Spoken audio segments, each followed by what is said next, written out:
All right. We're going to go verse by verse. And we're going to skip some because it would just take too long. But we're going to hit a lot of the passage that we just read.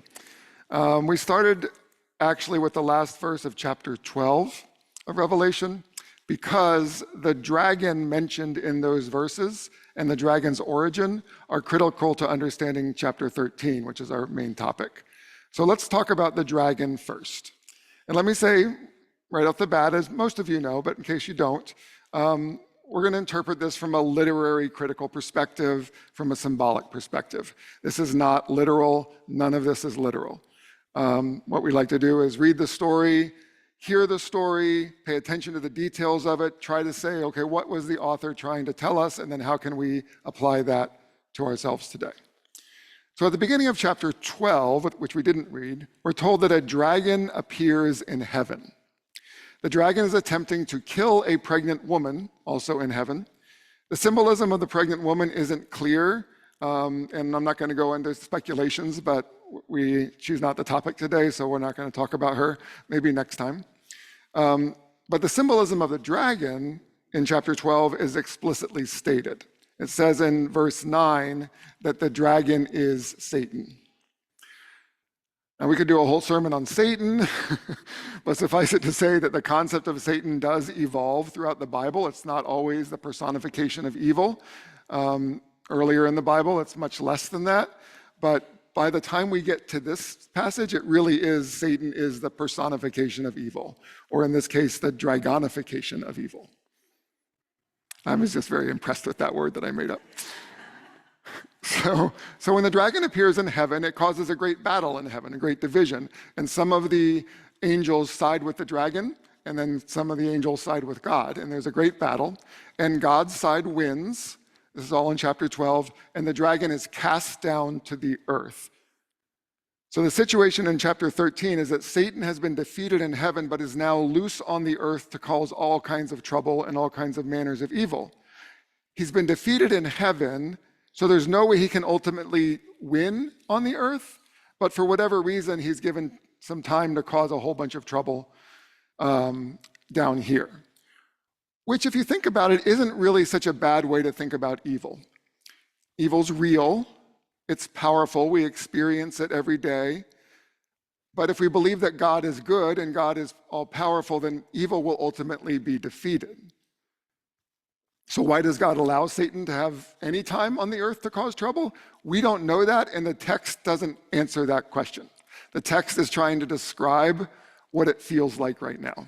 And that's kind of what it feels like, that Satan is loose on the earth, causing all kinds of trouble, and we believe that ultimately, that God will ultimately win. So that's where we are in the last two verses of chapter 12, which we read. And the dragon was angry with the woman and went off to wage war on the rest of her children, those who keep the commandments of God and hold the testimony of Jesus. This is a good reminder that multiple times in Revelation, we are told that this book is really for Christians. This book is written to help Christians figure out how they should act faithfully in the world in the midst of all the evil that's happening around us. And then we're told that the dragon stood on the seashore, and that's where we start our story. The dragon is standing on the seashore, and from that perch on the seashore, we are told that the dragon calls forth a beast from the sea. Quote, the beast had, quote, 10 horns, 7 heads, and its horns had 10 crowns, and on its head were blasphemous names. John describes the beast as like a leopard, its feet were like a bear's, and its mouth was like a lion's mouth. You remember last week I said that Revelation is an example of a broader genre of apocalyptic literature, and that Revelation uses images and tropes from other apocalyptic literature and repackages it and reorganizes it to say something new and unique. Well, the beast from the sea is a perfect example of this, because in the book of Daniel, chapter 7, he has a vision of four beasts that come up from the sea. Those beasts are a lion, a bear, a leopard, and a beast with 10 horns. Revelation's beast has 10 horns, the body of a leopard, feet like a bear, and a mouth like a lion. So Revelation is taking Daniel's 4 beasts and smooshing them together. Further in Daniel, we are told exactly what each of the 4 beasts represent. Well, not exactly. We are told that the 4 beasts represent 4 great empires of the world. Okay, we aren't told which ones. Given the time at which it was written, we speculate Babylon, Media, Persia, and Greece, although there's some disagreement about that. Revelation's beast is likely a symbol of the empire that was active at the time Revelation was written, which would have been the Roman Empire. So what John is saying is that Rome is an amalgamation of all the great empires of the past, or perhaps even better, that empires build on each other, that they get better and better at dominating us with violence. They get better and better at persuading us and seducing us to do their bidding. They get better and better at concentrating power. So the Medians and the Persians built on and furthered the Babylonians' ability to dominate people, and then Greece furthered the Persian Empire's ability to seduce and persuade, and then Rome comes along and builds on the Greek Empire, which is exactly how it worked and how it's continued to work to this day. So the British Empire was built on the ruins of the Roman Empire, although we had the Dark Ages in between. There wasn't that much time. And then the American Empire eclipsed the British Empire. And then whatever this global corporate empire is that's happening now seems to be eclipsing even the American Empire. But let's not lose the point that this beast of an empire was called forth by the dragon, by Satan. We are told the dragon gave the beast the power, its power, throne, and great authority, that the whole earth was amazed and followed the beast, that they worshiped the dragon because the dragon gave the beast its authority. Those are all quotes from the passage. So to make this entirely clear, Revelation is saying the empires of the world are satanic. Or if that is just too much for you, evil. The empires of the world are evil. Okay, so now let's look at verse 9 and 10, which feels a little out of place, but I think it has an important implications for how we interpret the text. Verse 9 and 10 say, "Whoever has ears must listen. If any are to be taken captive, then into captivity they will go. If you are to be killed by the sword, then by the sword you will be killed. This calls for endurance and faithfulness on the parts of the saints." Some people interpret this, and I like this interpretation, as a call for Christians to be nonviolent. They read it as a warning that faithful followers of Jesus will face violence at the hands of the empire, and that the proper response, the response we are called to in the face of violence, is nonviolence. Audre Lorde says, "The master's tools will never dismantle the master's house." We can never truly resist the empire with violence, because if we use violence, we become the empire. Then in verse 11, we meet another beast. This one comes from the land and not from the sea. And this one, we are told, has, quote, 2 horns like a lamb, but it spoke like a dragon. It exercises all the authority of the first beast on its behalf, and it makes the earth and its inhabitants worship the first beast. It also causes all, both small and great, both rich and poor, both slave and free, to be given a brand on the right hand or the forehead, so that no one can buy or sell who does not have the brand, that is, the name of the beast or the number of its name. This calls for wisdom. Let everyone with understanding calculate the number of the beast, for its number is the number of a person. Its number is 666. Something on the right hand that everyone has, that no one can buy or sell anything without. What could that be? No. See, but what I just did there was really bad. Don't ever do that, right? If we're going to read Revelation as revealing of the forces at work behind the veil of reality, we don't want to go around making one-to-one correlations of things that we see today with things described in Revelation. So Revelation was not predicting the iPhone. Instead, what we want to do is identify the forces, the essence, the spiritual realities that manifest in different ways across history, time and time again.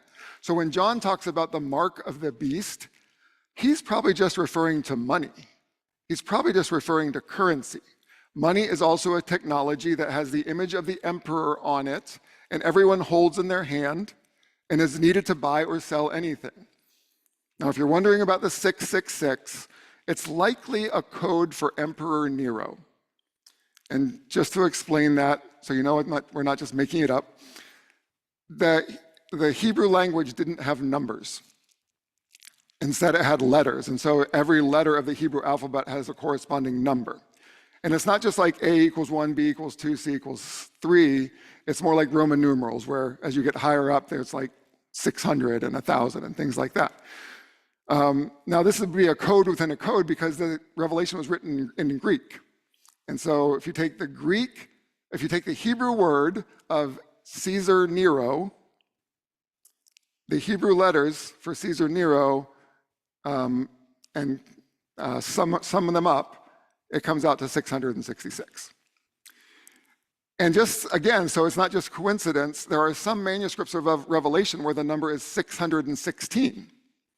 And it turns out that if you change one letter in Emperor Nero to be an even more common way of saying Emperor Nero in Hebrew, then that it equals 616. So it's very likely that that's what this mysterious number was all about. It was a code name to say, hey, we're critiquing this particular person today. Roman coins had the image of the emperor, and so they were probably the mark of the beast, but more broadly, Revelation is saying that any kind of technology that makes us dependent on the empire for our livelihoods is dangerous. And we'll come back to that. So let's go back to the second beast. The way the second beast is described here is basically some kind of propaganda machine for the empire. It causes people to worship the beast. If you immediately think of Fox News, remember, we're not making one-to-one correlations. But what we can say generally is that empires control people not just through violence and intimidation, but through persuasion and seduction and propaganda. This second beast looks harmless. It looks kind of like a lamb. Maybe it looks like a clownish celebrity with orange makeup and yellow hair that people don't take seriously. But when you listen to it, it's actually saying the words of the dragon. I'm doing it again, I'm sorry. But it is worth asking, and we'll make a one-to-one correlation here. If we are looking at what today is a manifestation of these things that have happened throughout history, I think it's worth asking today, is Trump more of a manifestation of the empire itself, and that is the first beast? Or is he the propaganda machine of the empire? Is he a manifestation of the second beast? Maybe that'd be a good topic for the after-church discussion. What we do know about Revelation, though, in the time it was written, is that Rome had really perfected something called the imperial cult. So that every city in Asia Minor had a temple built to the Roman emperors. And to buy and sell, and to work, and to earn money, and to feed your family, you had to participate in the imperial cult. You had to make a sacrifice at the temple for the emperor. You had to donate to support the temple's upkeep. You had to go to activities sponsored by the temple. And Christians really struggled at the time with how to faithfully navigate the imperial cult. Could they, as faithful Christians, participate in the imperial cult and make sacrifices to the empire and still be considered Christian? And if not, how could they avoid that if you couldn't feed your family without participating in the imperial cult? So a good question today might be, in what ways are we in a similar situation to that? When we as Christians feel called to create this more just world where everyone is treated with dignity, where everyone has enough and nobody has too little to survive, where we care for the whole planet, but every dollar we spend and every dollar we earn enmeshes us and entangles us with the injustices of the global economy and all the horrors of the environmental devastation that it wreaks upon the earth through global capitalist systems.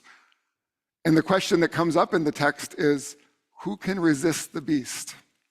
And I think we find ourselves asking that same question when it comes to the global economy. So what do we do with all this? How do we respond? That's the question that Revelation is asking Christians. How are you going to respond? And the answer isn't really in this chapter, unless you take that cryptic bit about nonviolence, which I think is part of the answer. But the answer is found if we look to faithful spiritual communities throughout history who have tried and wrestled with this very question.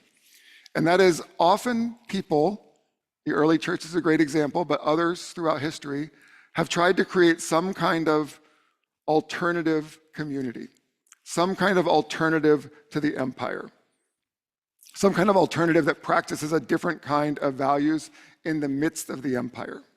Can we create a community based on true mutual aid and sharing of our gifts and resources among ourselves? Can we take care of each other without getting mixed up with the injustice, seductions, and the violence of empire? Can we carve out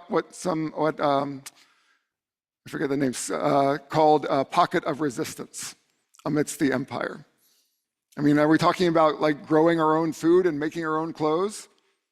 Well, not yet, maybe at some point. But can we move toward some kind of independence from the influence of the empire? Now, I know there's a lot of great work being done to reduce the harm that the American empire is doing right now. There's a lot of organizing being done to try to use the courts to limit the worst of abuses. There are efforts to elect new leaders who will stop doing the worst things that the current administration is doing, and those efforts are good and important. And consider for a moment that in Revelation's view, our efforts to resist are not about any particular leader. The empire itself, according to Revelation, is fundamentally evil to its core. Domination, injustice, violence are all the building blocks of all the empires of the world that have ever existed. To see this, it might help to change our perspective. Look at the US empire from the perspective of the indigenous people of this country. The empire came and took their land and displaced them and killed them and then destroyed the land that they had taken. Is that empire, can we see it as anything but evil? Or look at the American empire from the perspective of African slaves. It's pretty obvious that this nation is a beast from the perspective of an African slave. The American empire is not of God. New leaders aren't going to fix that. Even look at the empire right now from the perspective of immigrants to this country who come here for a better life and are now imprisoned in a concentration camp in the Everglades. And it's not the first time we've made concentration camps in this country. This American empire is not of God. Or from the perspective of Palestinians who are bombed and shot and starved with American bombs and American blessing, this empire is not of God. Or from the perspective of children working in sweatshops in third world countries in horrible conditions to make things that we can buy cheaply for Amazon Prime Day, this empire is not of God. My point being, we can and should try to reduce harm by voting people out of office, by passing better laws. We should try to tame the beast as much as we can, but the fundamental beastliness of the empire will not change by changing its leaders. The dragon will always be empowering the beast. So in addition to the harm reduction, to trying to tame the beast, we should also be trying to create these alternative communities, to carve out some kind of group of people gathering with different kinds of values. I'd say it's what Martin Luther King Jr. called the beloved community, or what we sometimes refer to here as the kingdom of God. And I'd like to share with you a vision that I have for moving us further in that direction as a church. We can do it right here on Sunday morning, and we should continue to work toward that. But I've been really praying and discerning what response I feel called as the pastor of the church to lead when it comes to this. And honestly, I've been surprised because I thought I was a marcher, and I thought I was a sign waver, and I will still march and wave signs when I am called upon. But what I'm hearing in my discernment process is this calling to do something more along the lines of the alternative community. And so if folks are interested, I would like to invite anybody who's interested to a weekly, midweek gathering. Probably in the evenings, but we can decide. This gathering would focus on three things: on studying nonviolent resistance, and not just, like reading King and reading Gandhi, things like that. That's what we would be doing. Not just like a one-off study of a book, but like a consistent studying of nonviolent resistance. Practicing mutual aid amongst ourselves and anybody who shows up. And envisioning a shared future for all the beings of the world. It would probably involve food sharing, but I want to stay away from the word potluck if I can. But food sharing, study, singing, personal sharing, and thinking together of ways that we can engage in the world. I want to keep the details open. I'm trying to be somewhat open-ended here so that those who are interested can help create it. And I want to be clear, this is not just a cloistering of ourselves away. Not that there's anything wrong with that. Lots of spiritual communities cloister themselves away, and there's good reasons to do that. But I envision this as something where we would be pulling away, but also entering into the community, trying to be in the world, but not of it, as the old saying goes. So if you're interested in something like that, let me know. And if we get enough interest, we'll get a little planning team together and start thinking about dates and what would be involved. But whether you're not, that's what you're feeling called to or not. And there's not one way to do this. The text is clear. The empires of this world are violent and unjust at their core. And we say that knowing that we are all a part of the empire. We are all tangled up in it. So the question for us as people of faith is, how will we resist? How will we resist the power, the persuasion, and the seduction of the dragon? Amen.